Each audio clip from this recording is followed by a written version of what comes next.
I was sent to live in the countryside immediately after birth, and it wasn't until I was 16 that my parents brought me back home. That's when I realized my family was incredibly wealthy, and I had 5 older brothers who were all handsome and talented. Most importantly, they all loved me unconditionally. I heard that when I was born, I suffered a severe illness and almost didn't survive past my first month. A highly respected master, a high-ranking fortune teller, was invited to read my fate and said I carried a murderous aura. To neutralize it, I had to be raised in the countryside and was strictly forbidden from seeing my birth parents or any relatives for 16 years. Only after the aura was resolved could they bring me home. My parents initially didn't believe him, thinking he was a fraud, and drove him away. Afterward, they rushed me around to countless doctors with little effect, and my condition worsened. When they were at their wits' end, the master reappeared, took me back to the countryside, and personally raised me. From then on, he became my master. Today is my 16th birthday. My parents kept their promise and came to bring me back to the city. My master once told me that my parents were super rich, and when I went home, I'd live in a huge mansion and wouldn't have to farm vegetables in the village anymore. But when I saw the mansion with my own eyes, I felt it wasn't much different from my house in the countryside. They were both detached garden houses. The only difference was that one was a simple version and the other was a luxury version. Mom took me up to a room and gently said, "This is the room I prepared for you. Do you like it? If you need anything else, just tell Mom, and I'll buy it all for you." Dad also added, "Tell me anything you like, sweetheart. Dad will buy it for you." I sensed my parents seemed a little nervous around me. They clearly wanted to be close to me, but didn't know how to start the conversation. I looked at the room obediently and softly said, "This room is much bigger than where I stayed in the village. It's really good." It was the truth.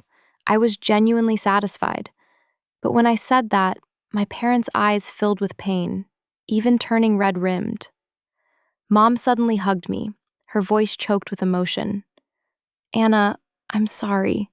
I let you suffer. From now on, I will make it up to you." Just as I was on the verge of tears, a deep, warm, and magnetic male voice rang out. "Did my little sister come home?" I turned to look and saw a handsome man approaching. He was dressed in a neat suit, exuding an outstanding aura. He walked over, hugged me, and said, "Anna, I'm your eldest brother."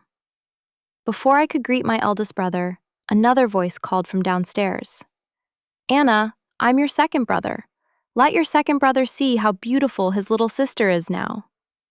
Another voice chimed in. "Second brother is nothing to look at. You just need to remember third brother." 2 more handsome brothers appeared in front of me.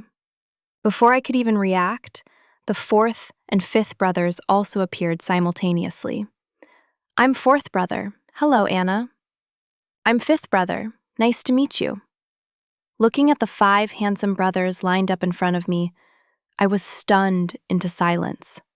I never expected to have 5 older brothers. The next day, my eldest brother and 5th brother took me to my new school for enrollment. Since I was a transfer student in the middle of the 10th grade, the school gave me an entrance exam to assess my ability and place me in a suitable class. I frowned slightly, looking at the test paper. 5th brother saw this and gently reassured me. "It's okay if you can't do it, Anna. 5th brother will teach you later." Actually, it wasn't that I couldn't do it. I was just surprised by how simple the questions were. But my 2 brothers seemed to misunderstand that I didn't know how to answer. My eldest brother suddenly spoke up with a commanding air. "Isn't the school planning to build a new building this year? I'll finance it. My sister can study in whichever class she wants. You don't need to do this test." I quickly said, "No, eldest brother, I can do it. I really can do this test. Why are you spending money?" But the focus no longer seemed to be on whether I could do the test or not. The focus was on the sight of my brother throwing money around, which made the principal look like he was about to kneel down. I watched the principal's mouth stretch into a nearly ear-to-ear grin, and just like that, I was placed directly into the 10th grade honors class. My classmates were all curious about a transfer student like me, crowding around to ask where I had studied, what my middle school graduation score was, and how I managed to parachute directly into the honors class. I told them I was from the countryside and didn't have a graduation score. Everyone's face showed shock. From the countryside? No score, and you still got into our school?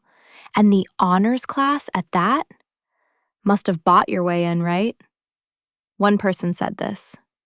Thinking of my eldest brother's big spending for me, I nodded. Yes, I spent a bit of money. Everyone's eyes immediately turned disdainful. Ah, so a nouveau riche from the countryside. As country bumpkin as you are, you'll still be a country bumpkin even if you get rich. What's the use of buying your way into our class with bad grades? Do you even know how to read the ABCs? A burst of contemptuous laughter erupted from a corner of the classroom and quickly spread like waves. The whole class laughed. I didn't understand what was so funny about being from the countryside. I explained, I'm quite good at studying. I know how to read the ABCs. A classmate in front turned around, glancing at me with disdain. Do you know what good studying means? Our school has an academic genius. His name is Phelan Marcus, a 12th grade student. He ranks first in the entire school every time. That's what you call smart. Another person added, What's the point of saying that? She doesn't even know who Phelan Marcus is. I quickly said, I know. Phelan Marcus is my 5th brother. As soon as I finished, the whole class burst into laughter. Help me, is this girl crazy? Did she just say Phelan Marcus is her brother? If Phelan Marcus is your brother, then Radley Marcus is my dad. I tried to explain again. Phelan Marcus is my brother, and Radley Marcus is my dad. Another classmate mocked me with a sneer. Oh my God, just because your last name is Marcus, you claim to be part of the Marcus family? Well, my last name is Trump, so Donald Trump is my dad then. I really didn't know what to do with these people anymore. Fine. Believe it or not, I wasn't going to argue. At that moment, my desk mate, Lanny, turned to me and smiled gently. Don't be sad. They're being a little mean. Just ignore them. Lanny's words gave me some comfort. At least they're still a good person. I smiled back. Hello, we're desk mates now. Please help me out a lot. During class, I saw Lanny carefully hide a magazine as if it were a treasure. Curious, I asked, What is that? Lanny excitedly whispered, It's a fashion magazine. The cover model for this issue is Roger Marcus. Oh my gosh, he is so handsome. I'm totally obsessed. She secretly opened it for me to look. My jaw dropped when I saw the cover. Wasn't the man posing in that captivating bad boy style my second brother? I asked, Lanny, you like Roger Marcus? She nodded repeatedly like a pecking chicken. Her face was full of joy. It's not just me. Lots of girls in our class like him. It would be amazing if I could get his autograph. I thought an autograph from my second brother couldn't be hard. I called him right after school to ask for one. Second brother laughed and said, My sister wants it? I'll give you 10 copies. I'll have someone bring them over later. Less than half an hour later, my brother's assistant delivered 10 signed photos of Roger Marcus right to me. I was about to text him thanks when I saw his boastful message in the family group chat. My sister just asked me for my autograph. Only mine, no one else's. Looks like I'm her favorite. My third brother immediately replied, What if she wants to give it to someone else? And just like that, the group chat exploded into a war for my affection. My 5 brothers were competing fiercely over who I loved the most. I gave the 10 photos to Lanny. She screamed with excitement. Ah, it's really Roger Marcus's autograph!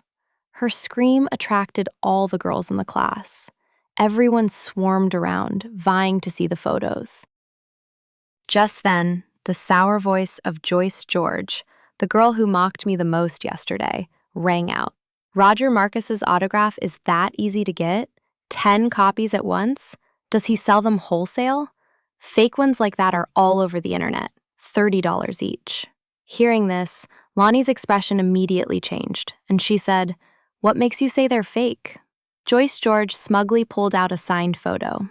"Because I have the real deal. This is Roger Marcus's real signature." I looked at her photo, frowning. "That one is fake. The name is misspelled." Joyce George glared at me. "What would a country bumpkin like you know? Roger Marcus's signature is naturally like that, so mine is the real one. My friend in the entertainment industry gave me this. Not like you, buying fakes and thinking they're treasures." I really didn't want to argue over petty things like this. I didn't say anything, not because I felt guilty, but because I couldn't be bothered to debate anymore. Lonnie seemed to misunderstand, but still comforted me. "It's okay. I know you meant well. Even if the photos aren't real, I'm happy because I've never seen these photos before. He's really handsome." I still tried to explain. "Trust me, these are real." Whether Lonnie genuinely believed me or was just comforting me, she nodded and gently said, "Yes, I believe you." Right then, Joyce George turned her head, glanced at me, and scoffed. "Hey, country bumpkin, since you could get 10 real signed photos of Roger Marcus, can you get 10 concert tickets for his show?" I saw Lonnie's eyes immediately light up, full of expectation. So I replied, "I think so." Joyce George let out a cold laugh and said contemptuously, "Truly shameless lies." I immediately called my second brother to ask for concert tickets. But he said all the tickets he had were already given away. If I wanted to bring my friends, I should just come to the stadium gate and call him, and he would send someone to pick me up without a ticket. I repeated this to the class. Joyce George seized the opportunity to mock me. "Can't you make up a better story this time? Saying you can bring people into the concert? That's hilarious." I patiently explained. "Even though I don't have tickets, I really can bring everyone in." Joyce George gave me a dismissive look, laughing coldly. "Only a fool would believe you." I turned to Lonnie. "Do you believe me?" Lonnie hesitated slightly, but finally nodded. "Yes, I believe you." Joyce George threw another sarcastic remark, then turned to the other girls in the class. "There really are some fools. If you want to go to Roger Marcus's concert, come to me. I have a way to get tickets. Don't be stupid and believe this country girl, or you'll end up watching the wind outside." The girls who adored Roger Marcus rushed to Joyce George, starting to flatter and praise her.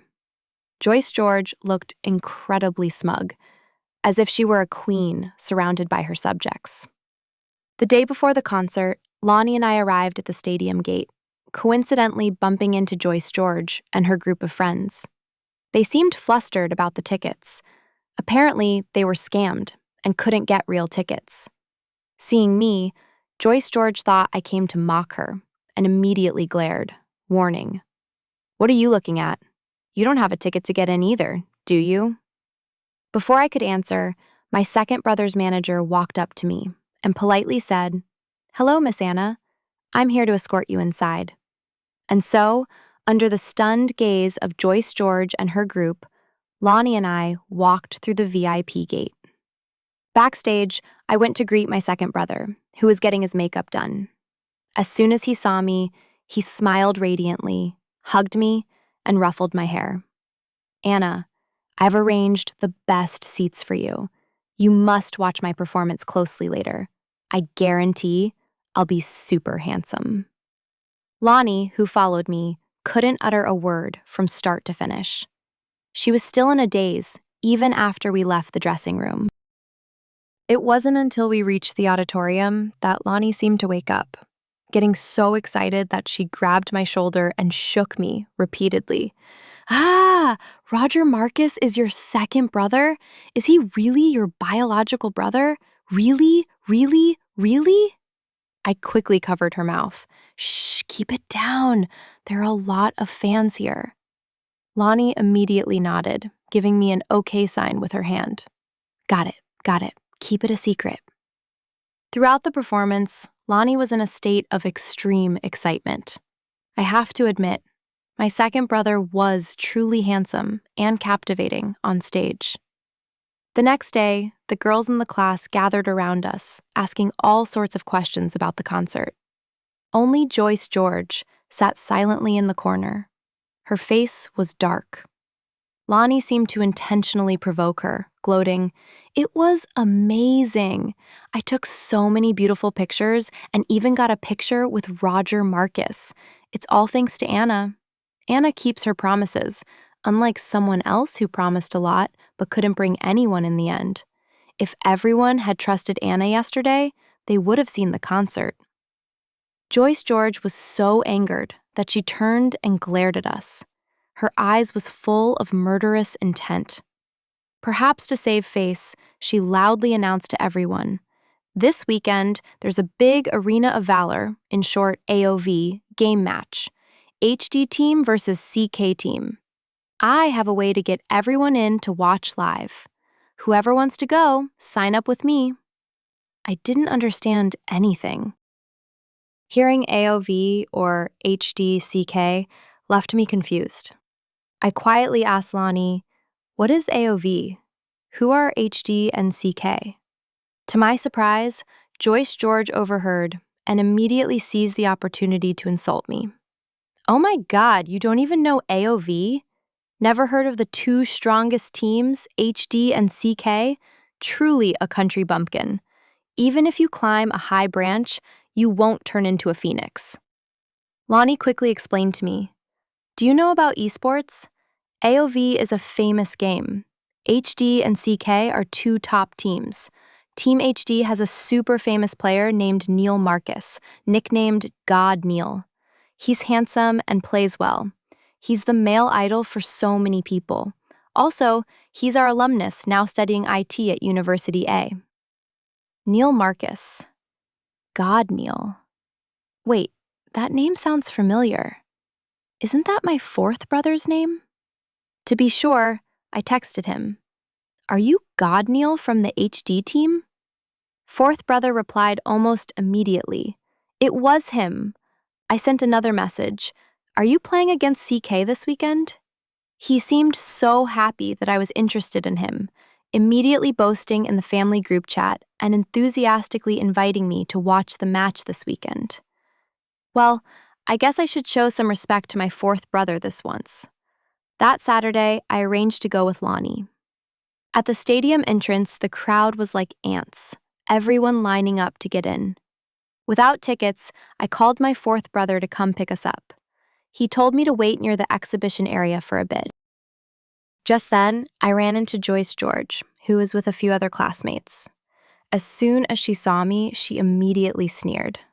"Oh, look, you came to see God Neil play too? If you had begged me nicely the other day, maybe I would have brought you in. But now, it's too late. It's full. There's no room for you." I just smiled back. "I don't need you to bring me in. I'm just waiting for my brother to pick me up." Joyce George glanced at me with utter contempt. "Putting on an act again." Right then, she exclaimed, "Andrew, I'm here." A man called Andrew walked over. Seeing the crowd, he briefly paused. "Joyce, why are there so many people?"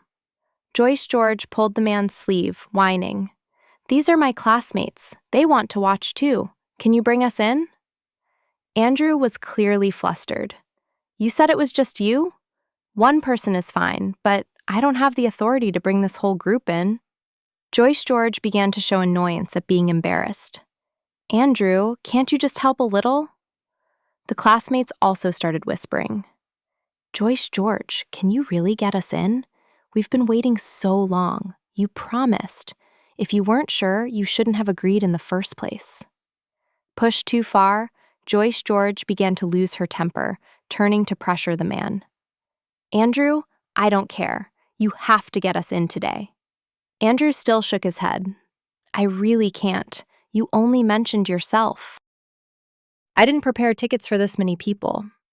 I was enjoying the drama when suddenly a handsome young man ran towards me, asking, "Excuse me, are you Anna?" I didn't know him, but he knew my name. While I was still confused, he continued, "God Neil asked me to come and pick you up."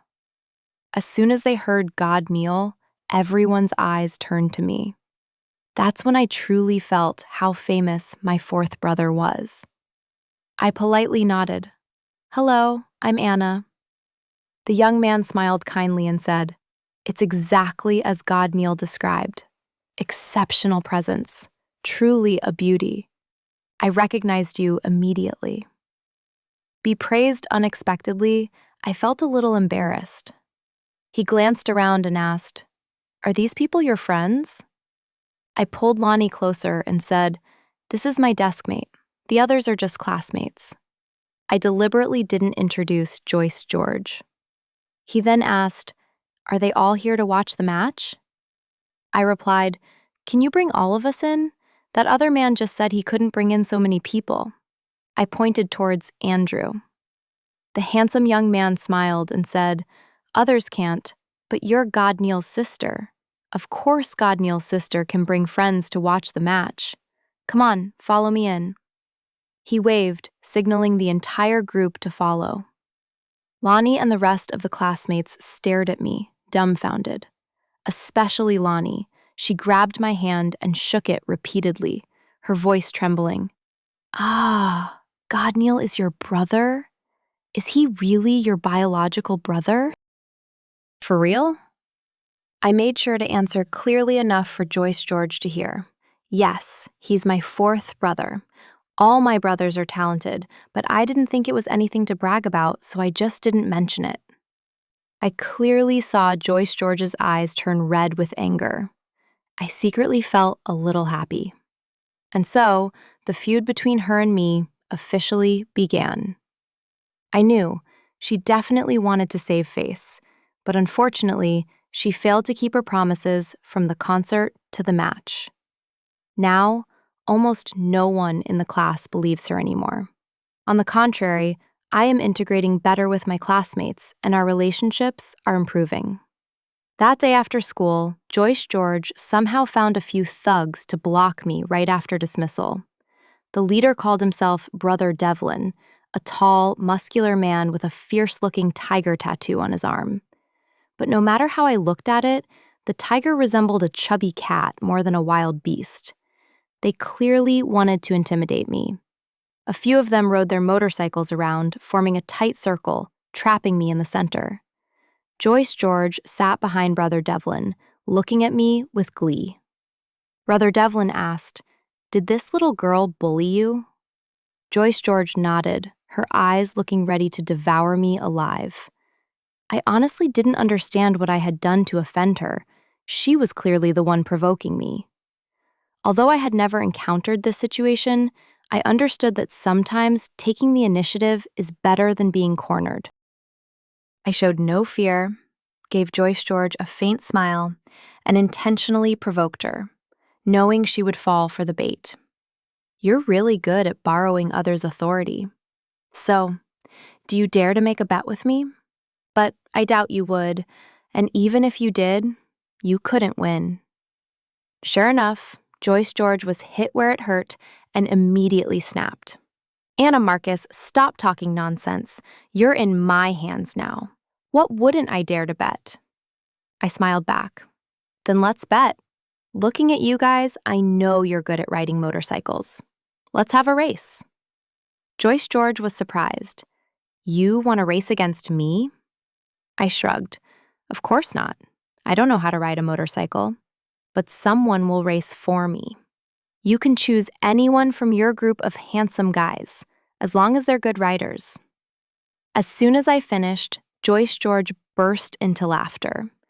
"Anna Marcus, you're really digging your own grave. Do you know Brother Devlin's nickname? The Speed God of the East. Daring to challenge Brother Devlin is just asking for humiliation. Fine, I accept the challenge. You suggested it yourself, so don't you dare regret it.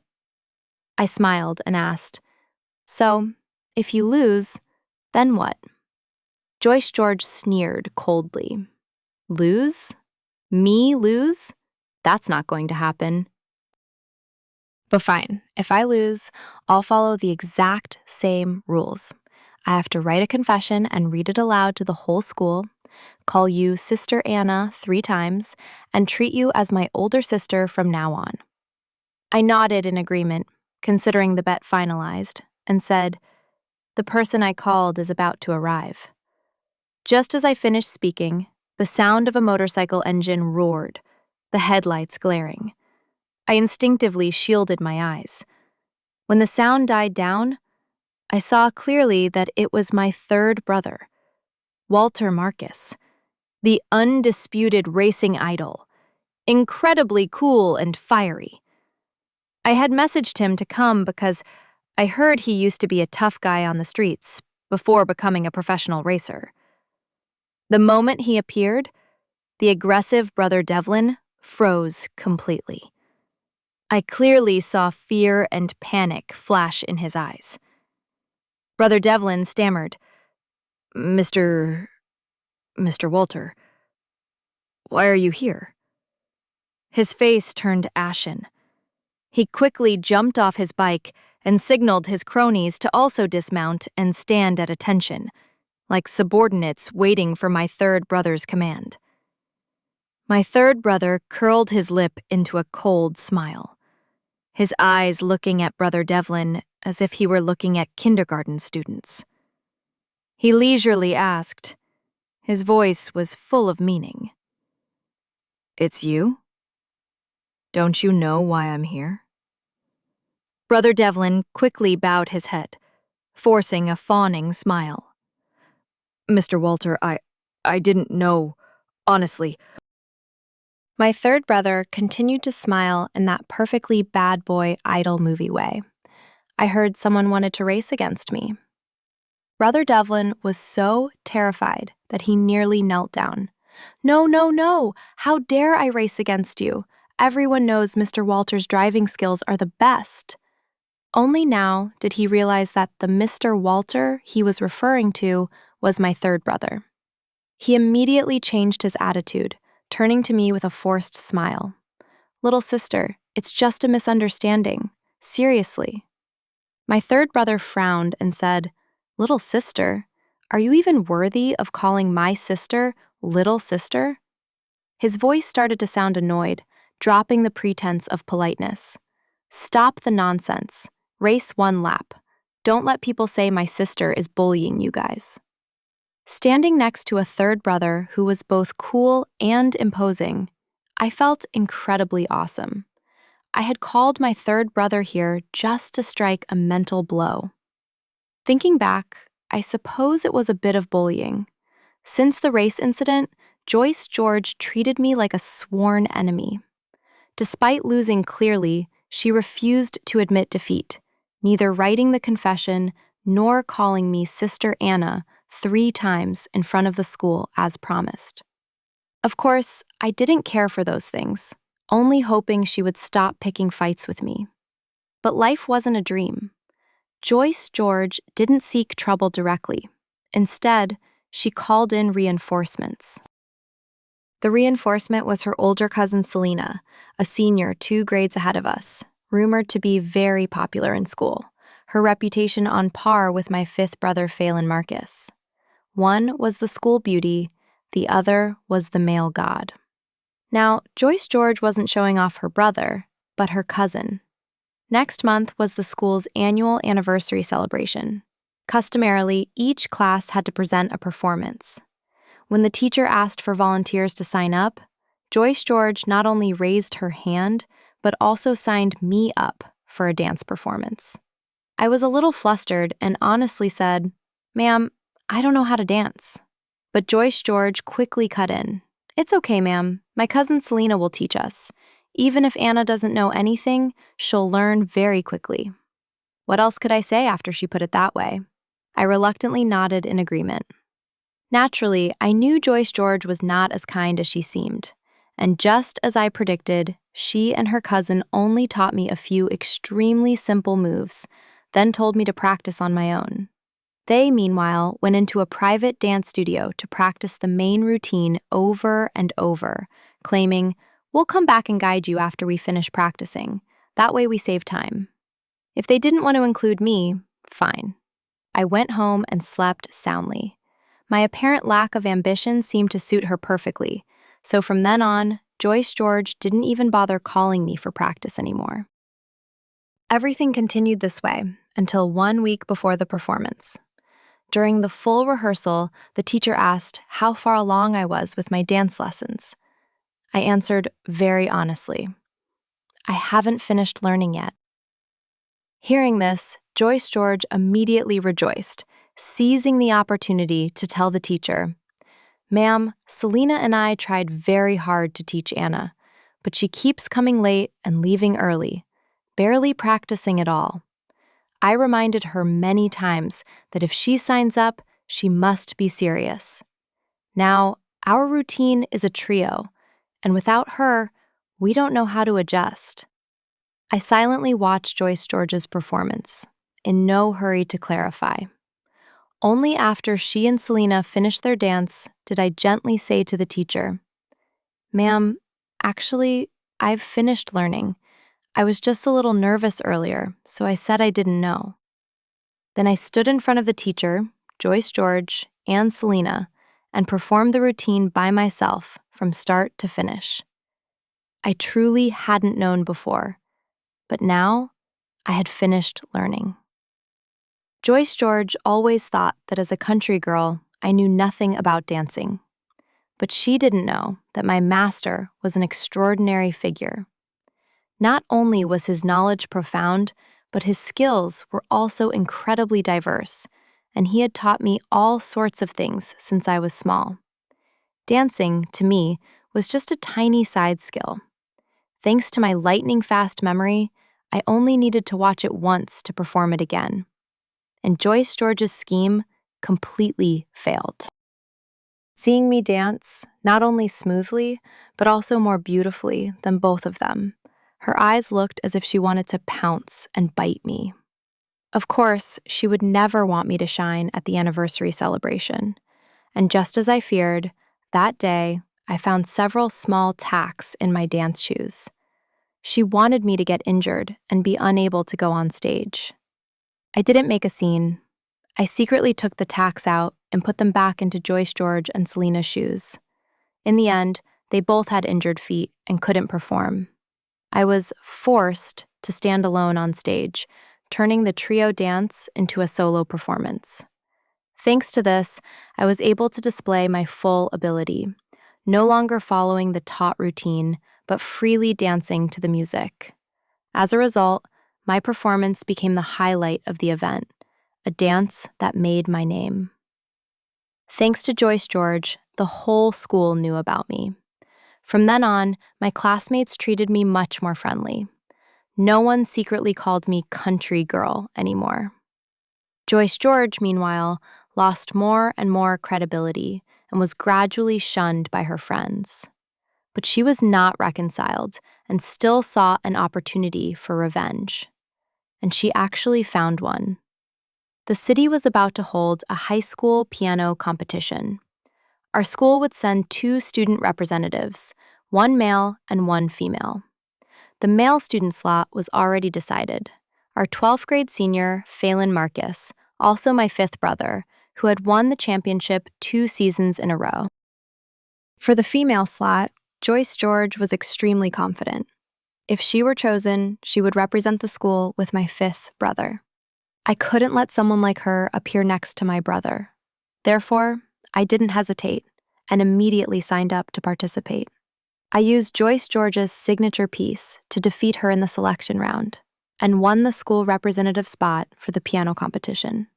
When my 5th brother and I returned with the championship trophy, Lonnie couldn't stop gasping. "Anna, you're so amazing. I can't believe you not only know how to dance, but also play the piano so well." She held up the report card from the recent exam and marveled. And that's not all. Your test scores are great too. You ranked first in the entire grade. I shrugged, speaking truthfully. The exam was quite simple this time. The tests my master gave me were much harder. Since I was little, my master always taught me that a girl must know everything to prevent being bullied or deceived by others. Therefore, he taught me everything from music, chess, calligraphy, painting, to dance, song, poetry, etiquette, music, skills. I always thought everyone was taught this way, but now I realize my master really dug a hole for me from childhood to adulthood. Lonnie was stunned by my words. Anna, you're crushing us. If you're that diligent, how can ordinary people like us survive? She sighed and slumped onto the desk. My score is too low. It would be great if I could earn extra points in the social practice section. Maybe then I could go home for Lunar New Year in peace. I asked curiously, what is social practice? After Lanny explained, I understood that every year the school organized a 1-week internship for students at large companies to gain career experience and help with future direction. This year, the company hosting the internship was P&J Jewelry, a high-end jewelry brand under the Marcus Group. It was rumored that the CEO of the company was Joyce George's father. Lanny dejectedly said, "Then there's definitely no hope. We've offended Joyce George.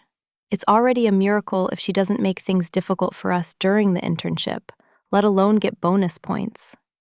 The name P&J Jewelry felt familiar. To confirm, I messaged the family group chat, and it was exactly as I thought. This was a subsidiary of my family's Marcus Group. Seeing Lanny's worried look, I patted her head, reassuring her with a smile. "Don't worry. You will definitely get a high score. You can celebrate Lunar New Year in peace this year." During the first few days of the internship, Joyce George and I maintained a peaceful distance, keeping to our own business. But I didn't expect to be called up to meet the supervising manager on the last day before the internship ended. The reason was that the ruby necklace I was responsible for transferring to the showroom yesterday had disappeared. I was the last person to handle the jewelry. Moreover, according to Joyce George's statement, after closing time yesterday, I had returned to the company alone and appeared near the display area, looking suspicious. Thus, I naturally became the #1 suspect in the theft case. The manager was not intentionally trying to make things difficult for me, only gently persuading. "You're still young. Acting without thinking is normal. But some things cannot be done. If you admit it and return it now, I will pretend nothing happened. But if this matter blows up, it will be very difficult to resolve." I shook my head helplessly. I didn't steal it. I have no reason to do that. Besides, the showroom has surveillance cameras. Just review the footage and you'll know who took it. But the manager said something that made me frown. "The camera is broken." Hearing this, I immediately understood the problem. This was clearly a trap set for me. The theft and the broken camera were too coincidental. The manager asked me when he saw my persistent denial, "How can you prove you didn't steal it?" I found it increasingly unreasonable. Shouldn't it be your side that provides evidence to accuse me? If there is no evidence, why are you saying I did it? Just because of Joyce George's word? If so, I can also say she is the thief. Shouldn't my word count as evidence too? The manager began to get angry. "Do you know who Joyce George is? She is the CEO's daughter. Why would she steal from her own company? If you still don't hand it over, I can only hand you over to the police." Right then, my phone rang. It was my eldest brother, Hubert Marcus, calling. A few days ago, he had arranged to take me to a business party tonight. He was calling to pick me up. "Anna, I'm waiting for you outside the gate." I pouted and said into the phone, "Eldest brother, I'm afraid I can't go. The company lost a necklace, and they are saying I stole it." A few minutes later, the scene changed completely. The CEO of P&J, Mr. Otis George, also Joyce George's father, stood trembling like a leaf in front of my eldest brother, not daring to lift his head. Sweat beaded on his forehead, his face lowered, not daring to breathe heavily. Joyce George stood beside him, her face panicked, both fearful and flustered, as if she didn't understand why the situation had changed so quickly. Joyce George's face was pale, her legs shaking as if she couldn't stand steadily. My eldest brother, Hubert Marcus, had an icy expression, and his low voice rang out, "I heard someone suspects my sister of stealing a necklace?" CEO Otis, Joyce George's father, trembled and bowed his head. "Mr. Hubert, I didn't know Miss Anna was your sister. This is just a misunderstanding, a big misunderstanding."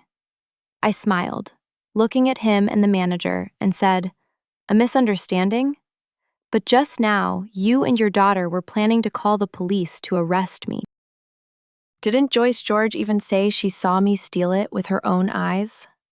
Otis George wiped his forehead, the sweat endlessly pouring down. Joyce George gritted her teeth, glaring at me, but dared not speak up to argue. I turned to my eldest brother and calmly said, "It's true that without the camera, it's hard to prove my innocence. But fortunately, I have a way. I can recover the deleted camera footage." As soon as I said this, Joyce George panicked. "How can you? What do you know about technology?" I shrugged. "How would you know? I was born a prodigy." Right there, I opened my laptop, performed a few steps, and quickly restored the deleted recording. The truth was clearly exposed. Joyce George was the one who secretly took the ruby necklace. The footage was undeniable. Otis George immediately knelt before my eldest brother, continuously pleading, "CEO Hubert, my daughter is still young. Please be magnanimous. Don't compare yourself to a child. Forgive her this once." My eldest brother was extremely angry. His eyes were sharp as a knife. Forgive her? Then when she falsely accused my sister, did she plan to forgive her? I, Hubert Marcus, will not let anyone bully my sister. The situation was beyond saving. My eldest brother immediately ordered the matter to be handled. Not long after, the police arrived, and Joyce George was taken away. Otis George was also expelled from the Marcus group. After learning that I was frequently bullied at school, my eldest brother was heartbroken. He patted my head. His voice was gentle but serious. "Anna, from now on, you must tell your brothers about everything. You are the little princess of the Marcus family, born to be pampered in the palm of our hands, not to be bullied by others." I nodded, feeling incredibly warm inside. I hugged my eldest brother tightly, nuzzling my head into his chest and saying, "I know, eldest brother is the best." Not long after that incident, I attended my first debutante ball. This was an event my parents used as an opportunity to introduce me to high society. My 5 older brothers, wanting me to make a truly magnificent appearance, brought back a room full of gowns and sparkling jewelry. I stared blankly at the room of designer clothes, unsure what to choose, when my brothers started arguing loudly. My second brother boldly declared, "Little sister, the dress second brother bought is the prettiest. Wearing it, you'll look like a fairy descending to earth." My fourth brother refuted, "Second brother's taste is terrible. You should wear the dress fourth brother chose." My third brother snapped, "They're all ugly. Wear the one third brother bought. It's the best." My fifth brother interjected, "You guys, no one understands her better than I do." My eldest brother concluded, "Quiet down, all of you. Just choose the most expensive one." Wear the dress I bought. I looked at the sparkling pile of dresses, confused about whom to listen to. In the end, I followed my eldest brother's advice. That's right, choose the most expensive one. No need to worry. I wasn't interested in these kinds of parties. After the ceremonial part was over, I planned to find a quiet place to rest. As I turned around, I was startled to see my master standing right behind me. I didn't know when he appeared, like a ghost. I almost stumbled backward and said, "Oh my God, master, do you want to scare me to death? You didn't even tell me you were coming." My master shrugged. He leaned close to me, pointed forward, and said, "One arrives when one is supposed to arrive. Look at the man in the white suit over there. See him?" I followed his gaze and immediately noticed a man in a white suit, tall and with a cold demeanor, standing out in the crowd. I asked, "What about him? An acquaintance?" My master lowered his voice mysteriously. "The master sees that when you turn 18, you will face a life-altering tribulation. That man is the noble person who will help you resolve the disaster." I asked, full of doubt, "Master, did you use the same trick to deceive my parents back then?" My master seriously replied, "Everything the master does is for your own good." After saying that, he didn't elaborate but suddenly gave me a push. I didn't have time to react, and my body lunged forward. I fell right into the man in the white suit. After he helped me stand steady, I immediately turned around to glare at my master. To my surprise, he just looked at me quietly. His eyes were full of a profound gaze that seemed to say, "The master can only help you this far," then turned and left gracefully, like a hidden sage, leaving me alone to bear the consequences. In the distance, my 5 brothers were standing together, all their eyes simultaneously fixed on me and the man in white. My second brother clenched his fist. "What's going on? Who is that kid? Don't hold me back. I feel like I'm about to get into a fight." My 5th brother looked around, as if scouting the battlefield. "John? Isn't that the Smith family kid? Did he retire from the military? If I rush out and pull Anna away now, do any of you have an objection?" My 4th brother seemed to be going crazy. "Eldest brother, look! John Smith just touched Anna's hand. What's going on between him and my sister?" My 3rd brother was almost at his breaking point. "No, I can't stand it anymore. If I hold it in any longer, I'll suffer internal injuries." My eldest brother coldly asked, "But are you sure you can beat John Smith?" And me? I had no idea what kind of family battle was about to erupt behind me. I only knew one thing. I wanted to crawl under the ground right now. While I was still blushing and so awkward that I didn't know what to say, the man named John Smith suddenly opened his mouth and called my name. "Anna Marcus?" I immediately went into a dazed, stiff mode, trying to raise my hand for a small wave, and softly said, It's me. Hello." He remained calm and softly replied, "I am John Smith. Hello, Anna Marcus." I nodded like a pecking chicken. "Hello, John Smith." The first time I met John Smith, I thought it was just an ironic accident, deliberately arranged by my master. No one would have expected that fall to become the beginning of an undeniable destiny. Since that debutante ball, John Smith, who was once a genius in the military world and is now the CEO of a security research institute, began appearing in my life more and more often. He didn't talk much, but every word was precise and composed. He never took the initiative to be intimate, but his eyes always followed me. At 18, I had 5 famous older brothers, a mysterious master, a status that made others wary, and a man who made my heart flutter. I once thought I was just a simple country girl raised in the village, nothing special. I was once bullied, looked down upon, falsely accused, and set up. But I also performed the most dazzling dance on stage, won the piano championship, topped the academic charts, made my bullies bow their heads, and made everyone around me look at me with different eyes. And now, I am standing in the spotlight. I created myself. I lift my head, looking forward to where John Smith is waiting for me. His hand is steadily extended. I smile and walk toward him. Behind me is the shimmering light, my parents and 5 brothers who are always watching me from afar. My family, my love. Ahead is the future that I am ready to embrace. The story of the little girl Anna Marcus officially closes here. But my journey will continue in a truly splendid way.